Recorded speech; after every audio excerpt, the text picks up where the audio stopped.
கொடி எல்லாத்தையும் நம்பி நல்லது பண்ற முரட்டு பையன்.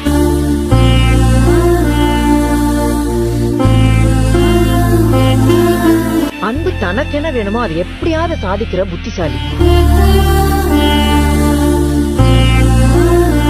சூரியன் கொடைய நீட்டி சுறாவளி நடைய காட்டி வீரமே எங்கும் விதக்க இங்கு வந்தானே. கொஞ்சமே நாங்க சிரிக்க பங்கு தந்தானே. ஆகாச முகில கூட்டி புலோகு முழுசு ஓட்டி மின்னலா இன்னல் தனிக்க தயவு செஞ்ச